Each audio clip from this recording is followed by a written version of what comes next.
Hi friends, welcome to Suma YouTube channel. ఈరోజు వీడియోలో కరివేపాకు యొక్క ఆయుర్వేద ఔషధ గుణాలను కొన్ని మనం తెలుసుకుందాం. ఇలా ఉండి కూడా పెరుగుతున్న మొక్క ఏదైనా ఉందంటే అది కరివేపాకు మాత్రమే. నీళ్లు కూడా పెద్దగా అవసరం లేని మొక్క ఇది. అధిక కొలెస్ట్రాల్ ఉన్న వాళ్ళకి ఈ కరివేపాకు ఎలా ఉపయోగపడుతుందో చూద్దాం. కరివేపాకు ముద్దను డైలీ టీ స్పూన్ తీసుకుంటే టోటల్ కొలెస్ట్రాల్ లాస్ అవుతుంది. ప్రెగ్నెన్సీ, వామిటింగ్స్, మార్నింగ్ సిక్నెస్ తగ్గుతుంది. అంతేకాకుండా దీని రసాన్ని daily 2 teaspoons half cup మజ్జిగలో కలిపి తీసుకుంటే 2 పూట్ల తీసుకుంటే వాంతులు తగ్గుతాయి. రసాన్ని 1 టీ స్పూన్ పంచదార 1 స్పూన్ తీసుకుంటే వేవిళ్ళ నుంచి ఉపశమనం కలుగుతుంది. మధుమేహం ఉన్న వాళ్ళు కరివేపాకు ముద్దను నూరి 1 టీ స్పూన్ మజ్జిగ లేక నీళ్ళలో 2 టైమ్స్ తీసుకుంటే మధుమేహం కంట్రోల్ అవుతుంది. అంతేకాక హై బీపీ ఉన్న వాళ్ళు కరివేపాకు పళ్ళను లేదా బెరడును కషాయంగా కాచి తీసుకుంటే బీపీ తగ్గిపోతుంది. కాలిన గాయాలు, ర్యాషెస్ ఏమన్నా ఉంటే కరివేపాకు ఆకులను మెత్తగా నూరి నెయ్యి గాని వెన్నను గాని కలిపి రాసుకోవాలి. ఇలా రాయటం మూలన మచ్చలు పడకుండా త్వరగా మానుతాయి.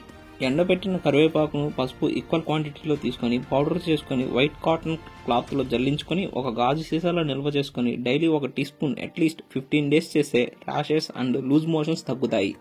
ఫీవర్ తో ఇబ్బంది పడే వాళ్ళు ఈ ఆకుల కషాయాన్ని కాచి తీసుకుంటే ఫీవర్ త్వరగా కంట్రోల్ అవుతుంది.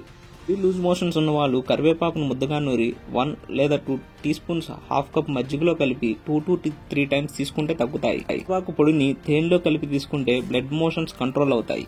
బర్నింగ్ సెన్సేషన్, కడుపులో మంట ఉన్న వాళ్ళకి ఈ కరివేపాకు ఎంతగానో ఉపయోగపడుతుంది.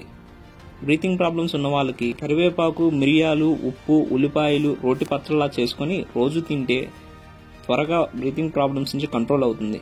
దగ్గు, ఉబ్బసం ఉన్న వాళ్ళకి కూడా ఎంతగానో పనిచేస్తుంది. కిడ్నీ ప్రాబ్లమ్స్ ఉన్న వాళ్ళు డైలీ 2 టేబుల్ స్పూన్స్ ఈ కరివేపాకును తీసుకుంటే కిడ్నీ సమస్యలు త్వరగా తగ్గుతాయి.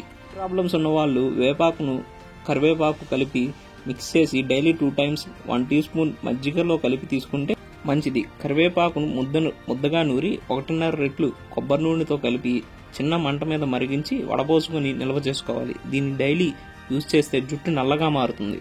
కరివేపాకు వేరుపై బెరడు, కాండంపై బెరడు ఇలా అన్నిటినీ ఔషధాల్లో వాడతారు. కరివేపాకు లేత ఆకుల కంటే ముదురు ఆకుల్లోనే ఎక్కువ ఔషధ గుణాలుంటాయి. కొంతమందికి బాడీలో హీట్ ఎక్కువగా ఉండడం మూలన స్వెట్ ఎక్కువగా వస్తుంది. అలాంటి వాళ్ళు ఈ కరివేపాకును డైలీ తీసుకోవడం మూలన ఈ ప్రాబ్లం నుంచి దూరం అవ్వచ్చు. కరివేపాకు ఇంట్లో ఉంటే ఇక ఎయిర్ ప్యూరిఫైయర్ అవసరం లేదు. కరివేపాకులోని ఐరన్ ఎనేమియా పేషెంట్స్ కి చాలా ఉపయోగపడుతుంది.